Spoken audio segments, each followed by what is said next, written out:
All right, what's up, guys? Welcome back to another episode of the Living the Dream podcast. Today on the show, we have Tyler Foley, who is an author and a film and stage performer. Tyler, how you doing?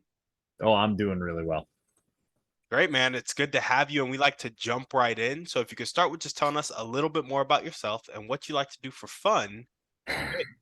Yeah, absolutely. So, what wasn't included in the quick intro, I'm a father, I'm a husband, natural performer, author of the number one best-selling book, The Power to Speak Naked. I'm a seeker of warm beaches, a lover of fine chocolate, and when I'm not working, I'm playing either on the drums or putting up productions because performance is just in my blood. So I'm actually in the middle of producing a musical right now. So that tends to be fun. And then just to mix things up a little bit for my own physical health and mental well-being, I also goaltend for ice hockey a couple of times a week, and usually about 4 or 5 times a week I'm on the ice.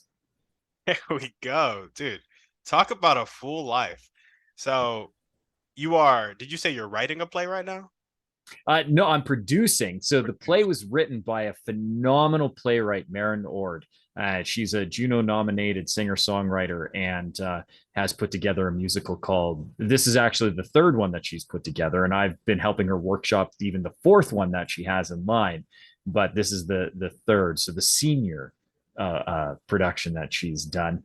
And it's called The Gardener. And it's just absolutely phenomenal. And I have the privilege and joy of helping produce it and bring it to life. So right now we're actually just in the midst of finishing up our final week of rehearsals.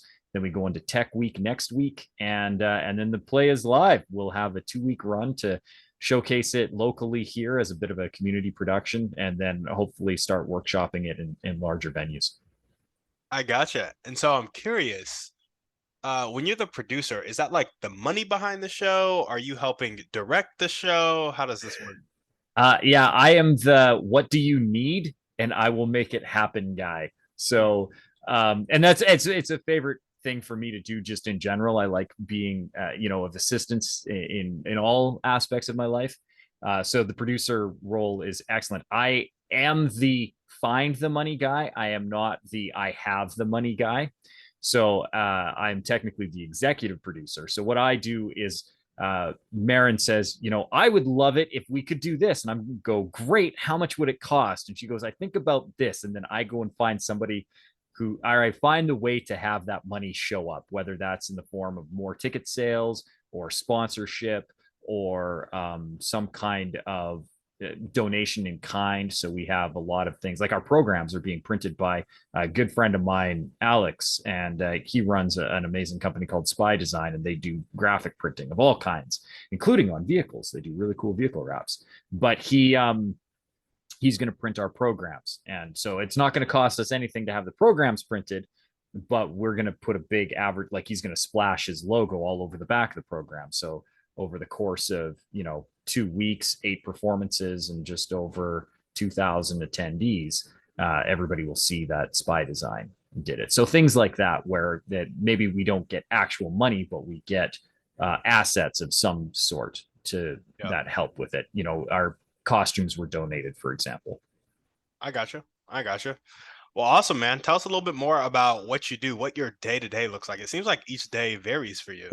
It entirely does. It depends on the day on what hat I'm wearing. So when I'm not doing all of that, I run a company called Total Buy-in, and that is primarily a safety consulting firm. I don't have a lot of day-to-day input in that regularly. It's funny that I say that because this over the next 2 months, I'm actually working on projects actively. But normally it's a passive thing for me. I have very smart people who know way more about safety than I do, and I just say, "Hey, this is the project. Go and do."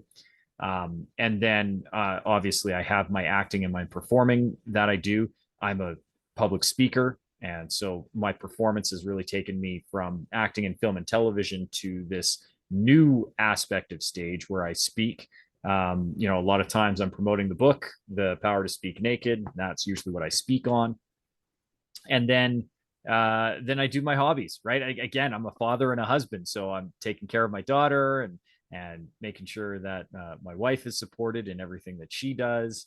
And then, yeah, it's a day to day honestly changes. And then I got to fit in my hockey. I got to get in my hockey. If I don't play hockey, I go crazy, get a little squirrely, get a little nutty. Yeah, yeah, I gotcha. I gotcha. Well, that's real cool, man. So tell us a little bit about Total Buy-in, and then we'll jump into the book. Well, so Total Buy-in really started as a pivot with my career. I performed from very young age. I was a child performer starting at 6 years old, and I had um, essentially retired at 25 after 20 years of working in the business. And I went and got an engineering discipline and started my own mapping firm. And that was a wonderful thing. I absolutely loved it. It was a passion. Unfortunately, that business collapsed after about 3 years. And when you're in the geomatics industry and deal in geographic information, your primary clients are either oil and gas or the government, both of which insist that you have a safety program.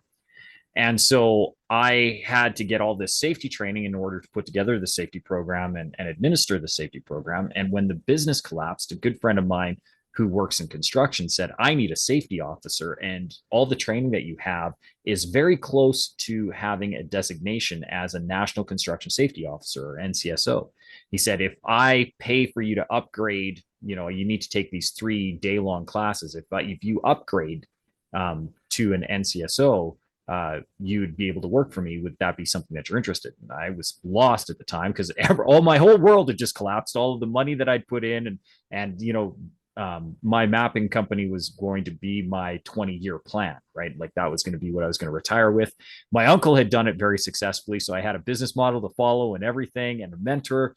And then when it collapsed, I really did. It felt like my whole world had collapsed. So that was a real nice lifeline that my friend sent me. And it ended up, I'm really good at it. So I understand a lot of safety, not because I'm a good safety professional, but actually what I learned in film and television. So my time in film and TV, particularly the little bit of time that I did doing stunt work, actually showed me everything that I needed to know about safety. So over the last, I guess, 12 years now that the company has been going, or that I've been a safety professional anyways, this has just kind of evolved. So I worked for my buddy for a little bit, and that was only ever going to be like a year-long project.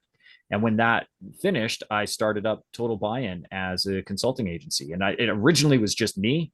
And, I did safety training and audits and built safety programs. And then as it evolved, the safety training really became the key focus, and specifically training people how to communicate safety effectively, which then led into creating the Power to Speak Naked, which was originally titled Basic Instructional Technique, because if you tell people that they're going to be going to a course for public speaking, they never show up. Yeah. Everybody's terrified of doing it, particularly who our target audience was managers and supervisors who had been put into a leadership role but weren't necessarily trained or ready or comfortable for it. They were leaders because they were good at their skill set and therefore had advanced based on a skill set, a very practical trade skill set, but they didn't have the soft skills necessarily to be an effective leader. They just really knew what they were doing technically. And so giving them that opportunity to learn some of those soft skills, particularly public speaking and presenting and being able to guide and lead a workforce, is what Basic Instructional Technique started out as. And then it became public speaking for construction supervisors, which then became public speaking for upper and management, which then became just public speaking, period. It didn't have to do with construction. It just was general public speaking. And then from that, the book developed and so on and so forth. I gotcha. So curious. I just love business and I love learning about businesses because as I've been like emerging into it, I'm like, all businesses are kind of function the same a little bit, but every now and then you find a really niche business, and this sounds like one of them. And so what does your uh client prospecting look like? Your marketing look like? You're not doing Facebook ads, are you? God, no. No. So interestingly enough, with the work that I do, I am associated there. It, in the district that I work, there is a thing called CORE, Certificate of Recognition, which is funny because there's also, if you ever look on a soda can, there's a little thing that says CORE. and Yeah. it's a bottling and food processing thing. So it's not that. This is a certificate of recognition, which is a program that rewards companies for having developed a safety program to a certifiable standard, an auditable standard. So it's very few people will get this reference, but it's based off of ISO 45001, which is the International Standards Organization, and 45001 is the safety component. So if you're Oh, building a safety of course. program internationally, right? Internationally, it would be referred to as ISO. Here in my local district, in my province in Canada, it's called CORE, Certificate of Recognition, is based off of the ISO standard.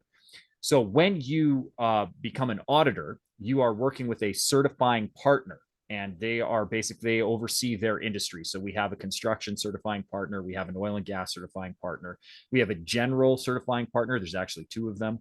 We have a forestry one, manufacturing one. Various disciplines have these certifying partners. I happen to audit for 5 of the certifying partners, and so I am on their list of approved auditors to audit your safety program. So I actually don't have to do any marketing, particularly with some of my more smaller certifying partners, because I am one of maybe 20 auditors. And so they just phone and they're like, can you do this audit? And you Yeah. go, yes, I can or can't. And then from that, there's kind of word of mouth generation. This auditor was really good. They really understood the gaps in our program. And then afterwards we consulted with them. The only hitch is if you have built somebody's program, you can't audit the program, because then you're auditing your own work and it's a conflict of interest. But once you've audited a program, you can consult on it in helping them make it better.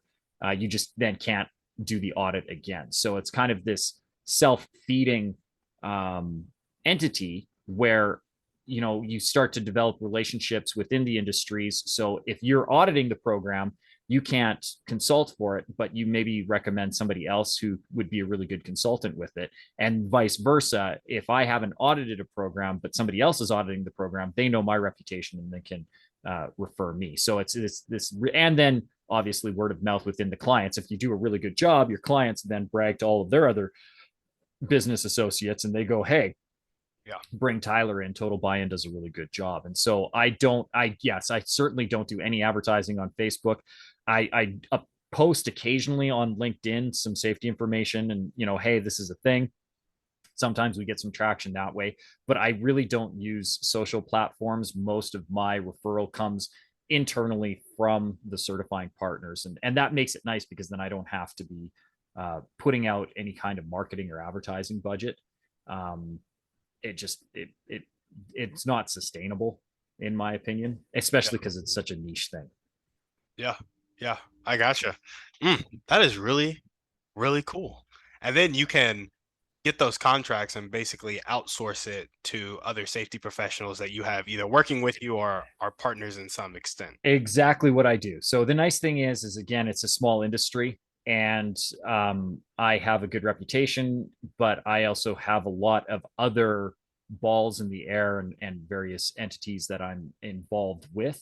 And so that's exactly what I do. I've built it up to a point where I am kind of a default go-to. People will phone me, and I have really good bids and a good reputation. I'm definitely not the most economically friendly bid because Yeah. I know what my worth is and I know the quality that we put out. But I am at this point just a figurehead within the business. I am the director of Total Buy-In, managing director, but director nonetheless. And I have a really good staff in place where I pop my head in once a quarter and I'm like, hey, what's going on? And they're like, this, and this, and now we don't need you, go away. I go, okay, perfect. Except for this quarter, when they were like, yeah, we a couple of the auditors that we normally work have had their license lapse, or they're no longer auditing. They've moved on. They've done other things, and so we're short on a couple of contracts. Can you come in and do the audits? And I go, oh yeah, no, that would be fun. Only I've agreed to it at the worst possible time, because I'm speaking for a couple of trade associations this month. I have the LA Times International Book Festival that I'm showcasing at. I have the show is going up in Yeah. a week and a half, and I have 3 audits on the go. I don't sleep. I haven't slept in days. It's been I fun. gotcha. All right. I want to move on to the book. Just one last question though before your timeline. And so you look like you're 28, but Yeah, your thank you. timeline puts you older than 28. So I'm Significantly. curious how old you are, if you Uh, don't mind. I I was born in the 70s and will celebrate my 44th birthday in 3 months. There we go. I gotcha. Yeah. Well, you look real good for But 40. thank you. I moisturize and drink a lot of water. and and am blessed with really good genetics. My father looked really young his until he passed, and my mother, it just actually when she remarried a few years ago, she looked younger in her new wedding photos, untouched, than she did when she married my dad, and that's about a 30-year gap in between that, almost, yeah, 33-year gap. So I'm lucky. I thank my mother every day for really good skin and a beautiful beauty routine. Yeah, yeah, absolutely. Well, awesome, man. Tell us a little bit more about your motivation. What gets you up and keeps you going every day? Oh, definitely in my family. I mean, I see my daughter every day. She's been an inspiration. Um, I can't even remember what I was. I've always been highly motivated. I've never had to find a reason to get up and go. I've always kind of been a self starter and self initiated. I even in high school, I was taking correspondence classes when before the internet was even going because I am that old. And I saw like, and that's one of those things where you really have to. It's real easy to put off work. Yeah, Um, so for me, I don't know. I've always had an internal drive. If there's a thing that I want to do, I do it and I get it done. But I know now, for the last 7 years, seeing my daughter and getting to re-experience the world through her eyes, it's hard to recall what childhood was like when you're removed from it for 35 years. mhm, And then to be able to see it and be like, oh, yeah, no, I remember that. And I remember being curious about that. And I remember being inquisitive that way. And my daughter is phenomenally talented. And I know most parents say that, but like she is way more talented than I am. Her first commercial was at 11 months old, and she's been doing film and TV since. I have artwork of hers that's up on the wall here, and at 7 she's doing acrylic and oil paintings, oh wow. and really good ones too. Like I I don't know what my daughter's going to be when she grows up, and I'm going to let her explore. But right now, artist looks like it's in the cards, and we want to keep encouraging that. So I'm constantly motivated by her, because the other thing is too, in order to encourage that, we have her in a very specialized private school that frankly my wife and I can't actually afford. So there is a constant motivation to be like, okay, so how are we going to make tuition this year? And the nice thing is Kenzie contributes to her own education because she is acting and performing. So when she does a job, 25% of her paycheck goes directly to paying for her current education, and then 75% gets put away in trust to pay for her future education. So that is always a bit of a help. And then I have the ability to kind of generate income at will. And my wife is a very accomplished project manager and works for one of the largest home builders in my province. So she has a healthy wage that is steady, and then I have the ability to augment that at ad hoc. We go out, we get a project. If I need more, then I hustle more, find more projects, get more staff on that we subcontract out, or I go and sell books, or I go and sell courses, or I go and do a speaking engagement. Like I have the ability to flex mine, and then I'm still performing. So Yeah, sometimes I get some acting work, and that all of my acting work just goes to pay for my daughter's education. But it's a really nice, and frankly, it's a great situation to be in, to have a reason to need to hustle a little bit, and drive forward, but also have the freedom and flexibility that if I have a slow month, we have a safety net in my wife's occupation. yeah. I love it. Sounds like the ideal setup for sure. Yeah. Well, cool, man. Tell us about your dreams and goals, vision for the book. Tell us about the book and your vision for it. Well, the book actually started as the course, and I have loved public speaking since I was probably 10 years old, and didn't realize that it could be a profession until I was about 34, 35 when I was first asked to present a keynote. And the first time I was asked to present a keynote, I didn't even know what a keynote was. I had to search it. I was like, I don't know what is a keynote? Is that a post-it note with a lock on it? Like, what is this keynote? I don't understand. But when I finally realized that you could make like a month's wage in 45 minutes, I was hooked. I'm like, how do I do this? How do I make this the thing? Because even acting is great when you get a gig, but you might, and particularly for me as a day player, I go on, I might do one scene, have a couple of lines. You might make 2 or 3 grand for the day. It sounds good, but when you're only booking 1 or 2 or 3 shows a year, Hmm. it's not, you're not making bank the way that most people I think you are. So it's Yeah. good fun money, it's nice bonus money, but to know that you can go up and make 5 figures in 45 minutes, that motivates me, because you do that because it's not improbable or impossible to do 12 of those a year. Well, you do 12, low 10 figure or 5 figure engagements, that's $120,000 minimum Yeah. that you can make in a year. And it's not difficult if you do it. So what started as me training people just how to feel comfortable public speaking, which is what the book is about, has been now a career for me to go and speak to people about public speaking and how to overcome the fear of it, and how to communicate effectively, communicate with confidence, and really win over your audience. And so that has become the main push and the thrust behind the book. The goal for it now is to get it in the hands of at least 25,000 people. I want to be on the New York Times and the Wall Street Journal bestseller lists, preferably number one. The book has already gone number one on Amazon a couple of times, which is nice. But now my ego's gotten involved. And I'm like, hey, you know what would really sound good?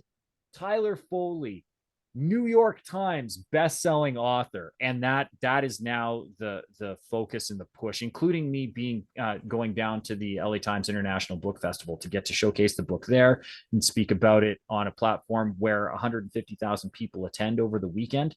That is going to be fun because I have 2 different showcases for it that over the weekend.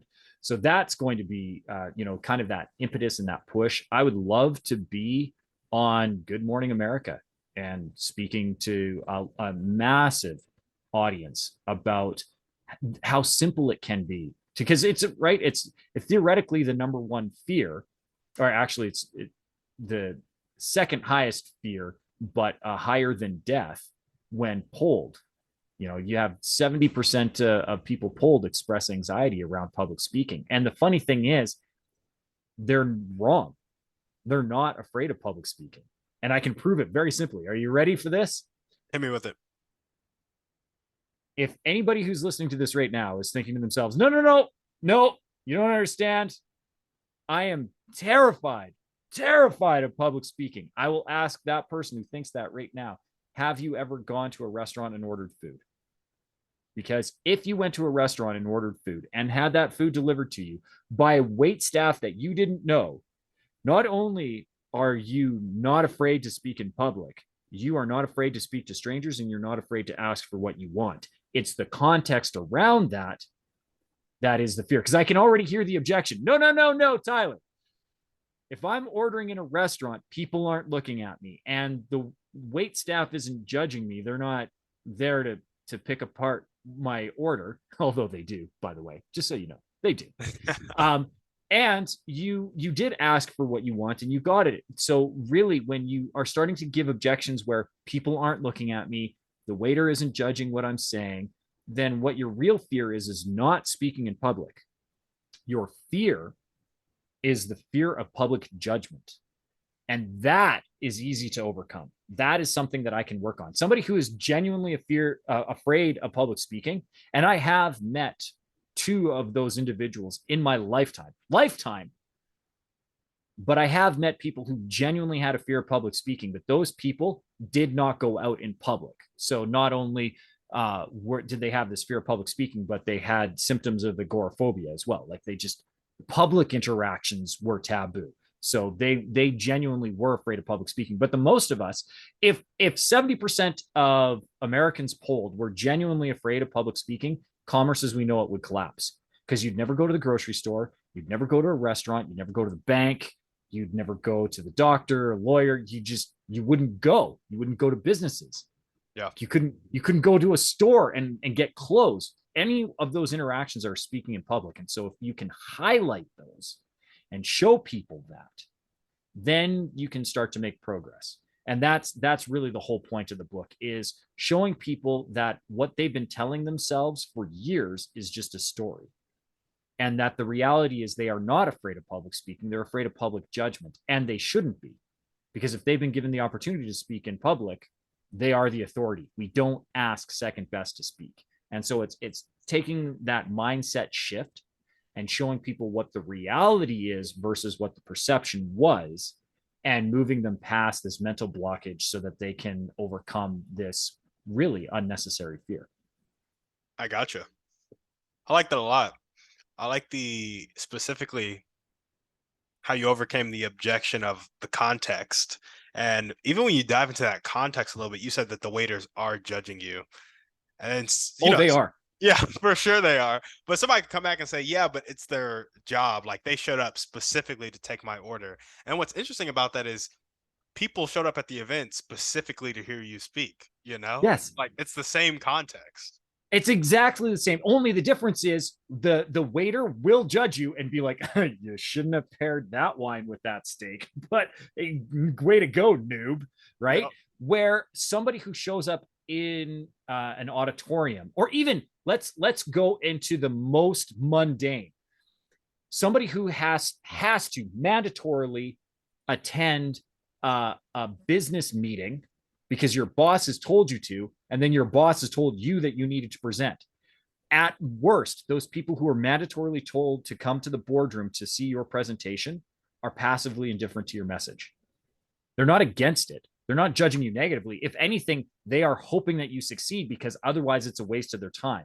And if they really didn't want to be there, they would find an excuse, especially now, because I'm not feeling very good and I should probably not come to the meeting today. That would be bad, and I'm just not going to show up. And that's exactly what we do. We as human beings are remarkably selfish. So if I am in a room, I am there hoping that it will be good. So your audience is on your side innately. And we can prove this right here and right now, Timmy. Are you ready? Hit me with it.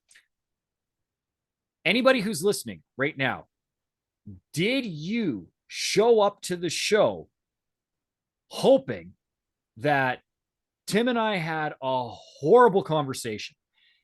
Were you thinking to yourself, man, I hope this Tyler Foley guy sucks. I hope he brings no value to this conversation. I hope his examples land flat, and I hope that nothing he says adds value. If those were your thoughts, first of all, why did you tune into this show, and how have you made it this far? And secondly, recognize that that was not what your attitude was coming into it. You came to this hoping that you would be at minimum entertained, hopefully informed, and come away better than how you showed up. And that's why we always show up, or we wouldn't show up, right? We would find some other place to be.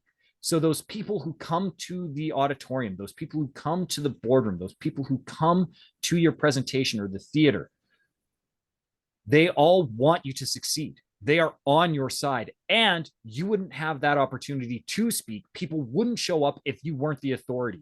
Again, back to that scenario where you have been voluntold by your employer that you have to give Q3 sales statistics rundown, and everyone else has been told that they have to come and listen to you speak about it. Your employer chose you because you were the best to present. We don't ask second best.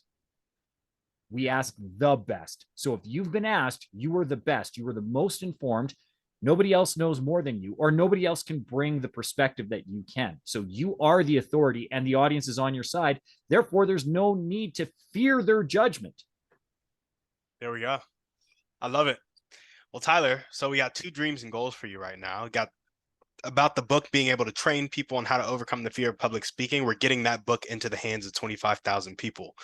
And then you want to be on Good Morning America speaking about how simple it can be to actually do public speaking. Any other dreams or goals that you want to add to that? Oh, yeah, I've got tons. Well, I'm going to be recording the audiobook for The Power to Speak Naked. It's actually a thing that we were supposed to do last year. And then the studio that I was going to be recording at had a COVID issue and we couldn't record. It's very hard to record if you are sick and you don't want to get sick from other people. So we didn't get that audiobook recorded, but I would love when it is finally released, because we have managed to we've got the recording going now. It just needs to get out and published and released. I would love for the audiobook. Again, this is a total ego play. This is just purely for ego at this point. Because you can nominate spoken word for a Grammy, I want to join Stephen Colbert and be a Grammy nominated and hopefully Grammy award winning author of The Power to Speak Naked. I want to win a Grammy. I don't, I Golden Globe and an Oscar are probably outside of my realm. Again, as a day player, I was a performer, I'm an actor, but nobody knew my name from acting when we started this episode. And very likely, given the way that I perform, they probably won't into the future. So Golden Globes, Oscars, probably not in my future. I do love to sing, but I am no Maren Ord. So Grammy for, vocal performance in the singing variety, probably not in my cards either.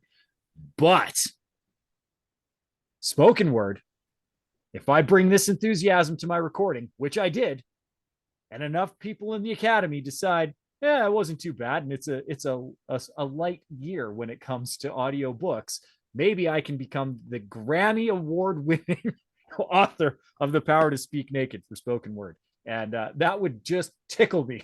Absolutely.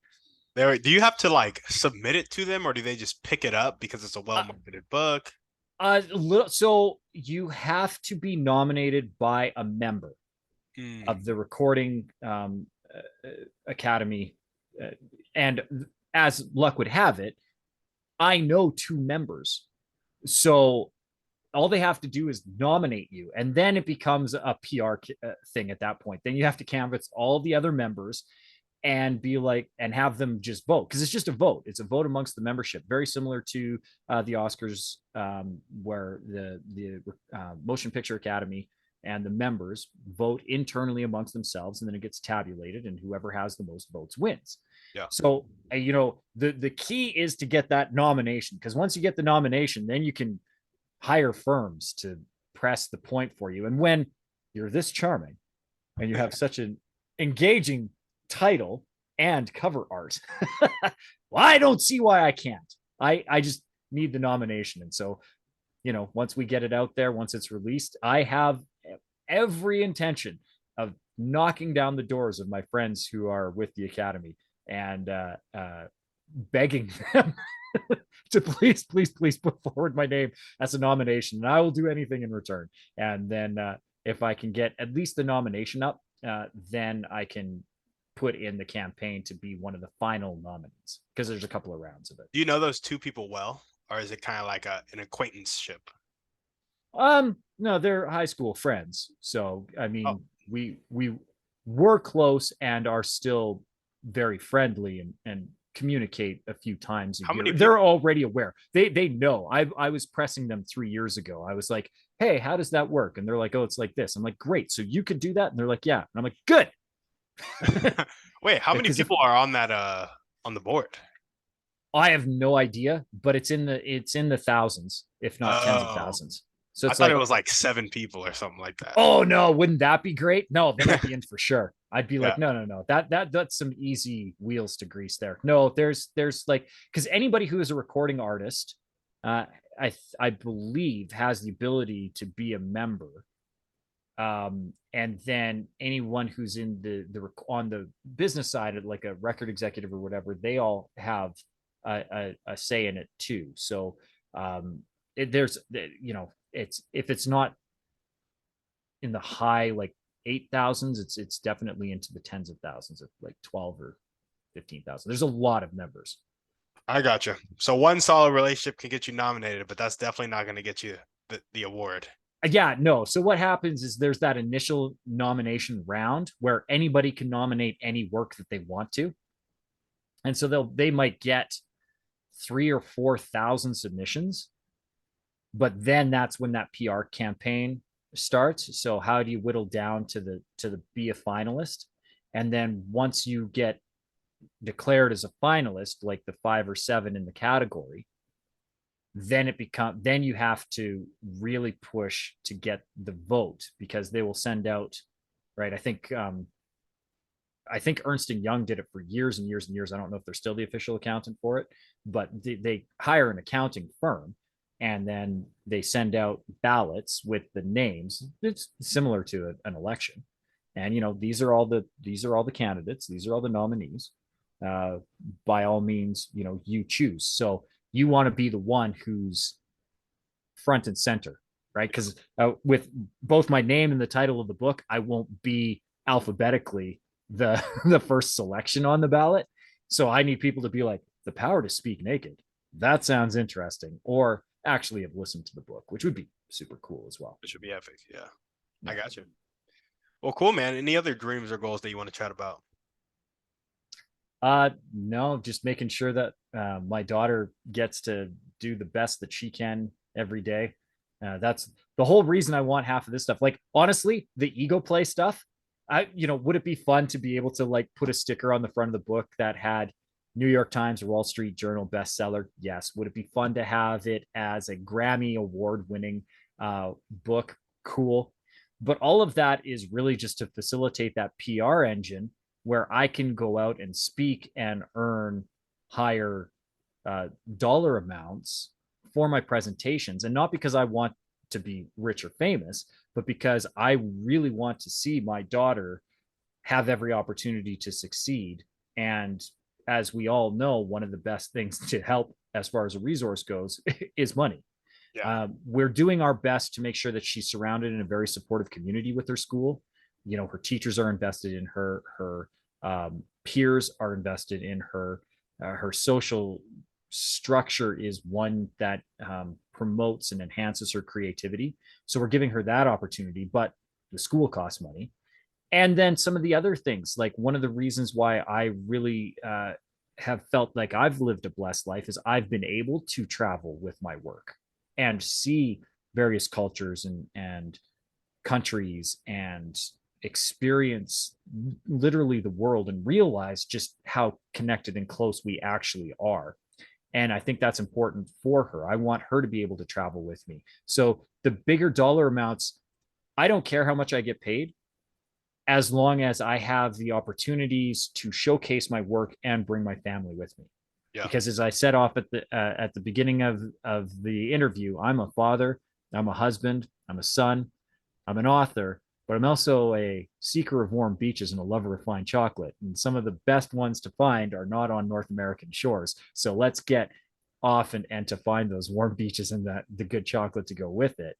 And speaking is actually one of the great ways for me to be able to. So I would love, another goal. I would love to be on a stage with Tony Robbins and be invited onto his stage, like a Robbins research one. I had the privilege in May of last year to be invited to a Power of Success event and present there. Unfortunately, we had a technical glitch on the morning of it, and it set it behind by 45 minutes.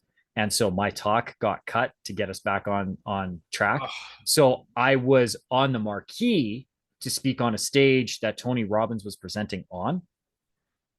but I've been backstage with him a couple of times with the different events, either that I've been helping out at or that I've been attending.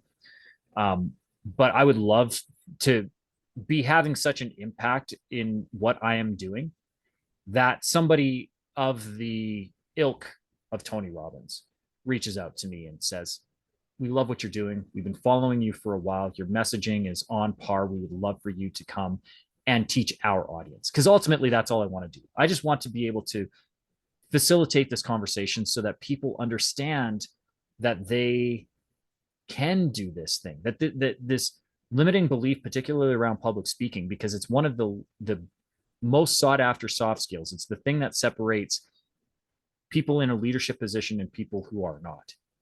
And it has an impact on earning potential. It has an impact on just your life in general. This ability to public speak, and it's an easy thing to do.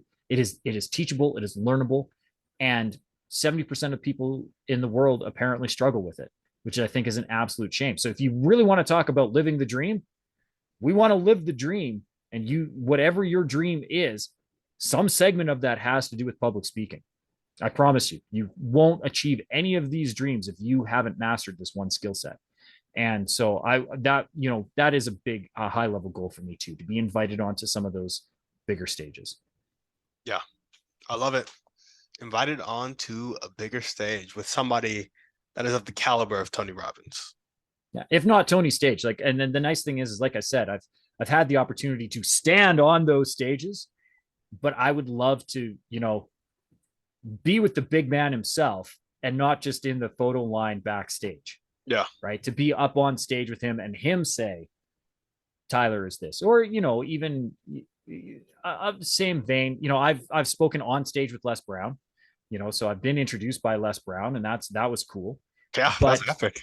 Oh yeah, no, and he's a phenomenal human being, and I love Les with all my heart, and what he's contributed. And that's the thing. I would love to be able to contribute in a manner that he has, leave a legacy like that, where people, when you drop the name, go, oh yeah, no, and what phenomenal gifts he gives. Like, because that's the thing, Les is constantly giving, and I want to be of that. I want people to come and really learn and be like, if they ever come to one of my workshops or my seminars, I don't want them to just get their money's worth.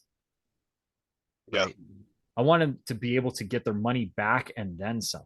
Like, there needs to be a path to forward. Why did you come here? There needs to be not just an ROI. I don't want people to be just satisfied. Oh yeah, no, that was good. That was worth the money I spent. No. You come when you have a clear, definitive path on how, if you give me this sum, you're going to get it back. And then, 5 times it, 10 times it, 20 times it, whatever that happens to be. Because otherwise I won't feel that I have given. Because I want to make sure that I leave my goal, no matter what I'm presenting and no matter what I've been paid, or if I've been paid at all, or if my audience is paid or not. My goal is always leave them better than I found them. Even right down to like acting performances, if it's just fictional. I want people who are coming to see this musical, who are, tickets are cheap. They're like $30. You want to come? I want them to feel moved. I want them to walk away changed for what they have seen. That investment has paid off always. And that's been my goal for a very long time. Yeah. I love it. Well, cool, man. What are the top 1 to 2 skills that you need to develop to make some of these dreams and goals come true? So weird. I've always had a really good memory, but I need to work on it even more. I need to continue to rapidly digest information. And one of the other things that I'm starting to work on is other languages. So I'm learning Norwegian and I'm learning French. I'm Canadian, so French is like, I should know French, but I grew up in Western Canada. So like, we are very separated from Quebec. Yeah. And I don't like that. There's certain ilk over here who are like, yeah, no, leave Quebec to be Quebec. And I'm like, no, we are a one nation. We are a bilingual nation. I should therefore be a bilingual person. And I would like to be able to present in my own country in a language, an official language of my audience's choosing. And so I think it's important for me to learn and be conversationally French. Norwegian is because that's, my heritage background. And my mom's side is from Norway. So I would love to go over and connect with my heritage and still be able to present. Why not? If I'm going to be there, that's always my thought too. Well, if I'm going to be going, why don't I see if I can present there? Yeah. And so to be able to present in a language, and I'm learning Malay to be able to speak in Malaysia as well. So it's a one of the easier Asian languages to pick up. So I figured that I'll start there and then maybe work towards Thai or something like that. All right. So working on your memory. Why your memory? Just to be able to apply information to your life readily. Well, that so it's a couple of fold. You look at somebody like Les Brown. Les has like it's unbelievable how almost eidetic his memory is, like his ability to pull quotes from Mhm. all over the place. And I asked him actually backstage once about it, and he was like, well, I make it a goal to learn. I can't remember if he said one a day or one a week, but he learns a new quote always. Like he's always learning and reapplying these quotes. And then so he has this habit of he'll find a quote that he likes and then he tries to work it into conversation 5 times over the course of the day. And I was like, that's brilliant. That's genius. And now he has this ability to do it. And um, another gentleman that I speak with regularly, Bob Cattell, he's known as the memory guy. And he had this huge motivational circuit for a while because he would get people up and show them how they could, because that's one of the other things too. I have a bad memory, and he helped solve that problem for most people who felt that way. I have always felt that I've had a really good memory. Again, starting in theater at 6 years old and then moving into film and television, particularly my film and television work, they give you your sides, which is the little bit of script that you're going to do, usually the day of. You're like, okay, so this is the new stuff I need to memorize. And sometimes it's 3, 4, 5 pages long. You're having to do scenes, and you don't want to be the person to hold up that production. And then now with my work presenting, particularly because I tailor all of my talks to my clients. So if I'm presenting to the Ag Society this week, or if I'm presenting to someone else the next week, right? I'm going to tailor my talk. I'm going to tailor my presentation, but I want to know what their input needs to be. And so to be able to memorize and retain that stuff, even though I feel that I have a good memory, I know that it could get better. And particularly now, because I'm facilitating these instructional courses, to be able to remember people's names without having to look at their name tag, I think is important. To be able to memorize a face so that when I see you, 3 or 4 months from now, I can be like, hey, that's Timmy. Yeah. Hey man, what's going on? And to be able to have context and association that way, and to have that recall. So I think that particularly given the nature of my business and what I'm trying to accomplish and where I want to be, I think an increased cognitive recall is important. So working on my memory skills is one of those things. There we go. Well, what are the highest impact daily actions that you can take to tick the needle forward towards these dreams and goals? Oh, that's easy. I have a memory app that I use every morning and every night. And the nice thing is it has metrics. So it does this really cool thing where it shows you these patterns in the morning, and you memorize the pattern, and then you walk away. And then before you go to bed at night, it brings it up again. And can you recall that pattern? How fast can you recall it? To what degree can you call it? Do you do it to the 10th iteration, the 11th, 12th, 20th, 21st, 30th? Like how many of these sequences can you memorize? It's really fun that way. So I'm training my brain that way and making a conscious effort, particularly face name recognition. I was on 350 podcasts over the last 18 months. So how many of my hosts can I look at and go, yep, no, I know you, I know. And the nice thing is I know a few Mr. Douglases now. I've been on a few Mr. Douglas podcasts, but I will know that, Timmy Douglas is this, and that's living the dream, and have context around the conversation. Yeah. 350 podcasts in the past 18 months. 300, over 350. I'm actually coming up. You will be hold on, ready? Let's not lie. And see, and if I had the memory, I wouldn't have to check the spreadsheet. I would just know. You are 392. So I am 8 away And I thought actually you would be 393, but the one that I was supposed to record today just before you was actually just the pre-meet, and I thought it was the recording. I got you. So now that's bumped down. So you are 392, and they are going to be 400 and something. But over the last 12 to 18 months, over 350 podcasts. It's basically 1 to 2 a day. Dude, that's epic. Yeah. That's epic. My Uh, SEO is through the roof. I bet. What character trait do you most need to develop right now to make your dream life come true? I don't know that I need to develop any character trait. Yeah. I think I just need to enhance who I am. Be aware. I think it's weird because I'm in this weird place where I need to have a well-established and healthy ego, but I can't be inflated. Hmm. And to find the balance of humility within what I'm doing and just be human. I need to maintain my humanity. But I've always been able to do that, and you know, I'm not somebody who is shy of my skills, but I also know where my area for improvements are, and maintaining that awareness, I think, is really what I need to do. But frankly, to achieve the goals that I need to do, I just need to be consistent and persevere. Yeah. There we go.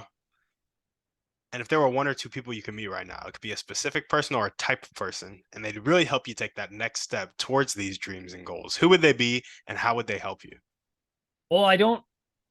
So the one I don't know that they would help directly, but I just want to meet them, so it'd be That's fun. fair. And that Dave Grohl. I want nothing more than to sit backstage with Dave Grohl and just hang, pick his brain. Ideally, if I could have like a day where Dave and I just hung out at a beach, maybe surfed a little, played some drums, ate some really good food.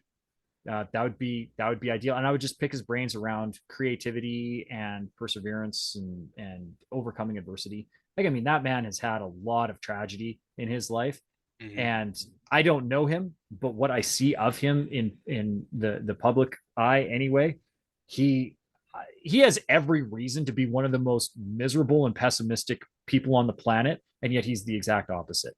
Yeah. And honestly, I'd love to see the man and just give him a hug and say I'm sorry about Taylor. You know, never mind Kurt. Kurt, I think he's managed to get over, but the loss of Taylor Hawkins is probably still fresh. So I would love to meet him just to learn, just to absorb in the aura. And then I mentioned him about 1,000 times. If I could actually be on the inner circle with Mr.